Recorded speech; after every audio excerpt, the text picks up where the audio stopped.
Hey guys, so finally got into a great session, and I played 1-3 for a little bit, lost like a little under 200, then I got into a 2-2 PLO game, bought in for like, I guess another 200, and boom, took off, running hot, still running hot, but I decided to just, lock in a winner. And I won almost 1,000. Finally, it's all coming together. Having the patience, just studying other players' tendencies, because I think that's the trap of playing the lower stakes, is that you get all upset, like, why didn't that guy 3-bet me with ace king, or etc., etc. But maybe that's another thing you can learn, because the more you can take responsibility for in these games, the more you can improve on yourself. And I don't know, I'm just so thankful that Go ahead. So thankful that I'm finally, seeing like a corner turning. Just learning more as a result of the discipline, as well as losing less.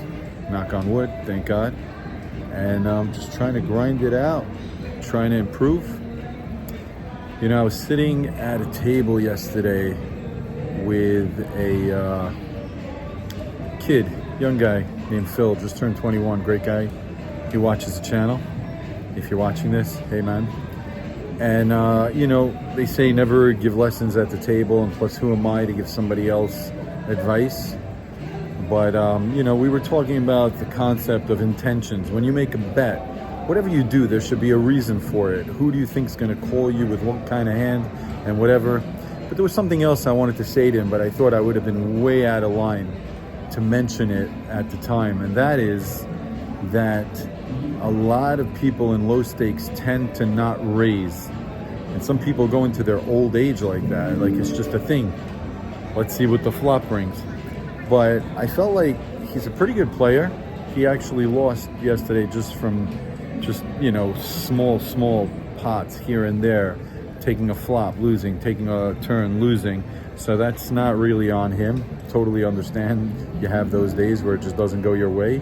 He lost his whole stack without getting into one big pot. But he got me thinking that I wanted to mention this concept that it's very hard to win this game without raising and 3-betting. And again, you have to have intention. Why do you raise? So just simple logic, I would think of two reasons. Number one, because you want to charge people so that A, people with crappy cards won't just come along because it's cheap. And B, if they do come along, the pot's built up for your premium hand. That doesn't mean you'll win. Again, poker is a game of stages. You might be winning in the beginning, you end up losing at the end. It's a whole dance. It's a nice, smooth dance, and it's a grind. But if you're not raising, then you have a big problem with the way you're playing poker. If you're out there and you're listening, brother, hope you hear what I'm saying.